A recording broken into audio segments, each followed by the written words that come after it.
Relationship status અને emotional intelligence આ બે વસ્તુ એવી છે કે જે સતત તમારા પ્રોફેશનલ કેરિયર ઉપર અસર કરતી હોય છે. તમે જોતા હશો કે જે લોકોની રિલેશનશિપ ખરાબ હોય અથવા તો ટોક્સિક હોય એ લોકો પ્રોફેશનલ રીતે બહુ સારું પરફોર્મન્સ નહીં આપી શકે. શું કામ?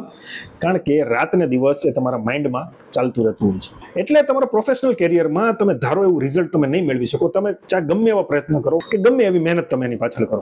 આની પાછળ એક આખી સાયકોલોજી કામ કરે છે, ઇમોશનલ ઇન્ટેલિજન્સની સાયકોલોજી, કે જે તમને તમારા જૂના ટ્રોમામાંથી કે જૂની ઇન્સિક્યોરિટીમાંથી બહાર નથી આવવા દેતા. એટલે તમે તમારા પ્રેઝન્ટમાં પણ સરખી રીતે જીવી નથી શકતા. આમાંથી બહાર આવવાનો રસ્તો છે કે તમારે અમુક બેઝિક તમારી વસ્તુ ઉપર કામ કરવું પડે. ઇનફેક્ટ હું પણ પહેલા આવો જ હતો.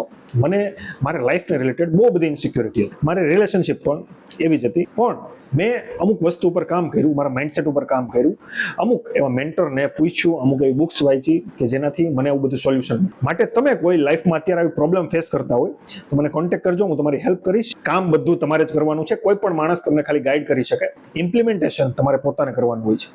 એટલા માટે તમે આવી કોઈ વસ્તુ ફેસ કરતા હોય તો મને કોન્ટેક્ટ કરજો, હું તમારી ચોક્કસથી બને એટલી હેલ્પ કરીશ. That's it.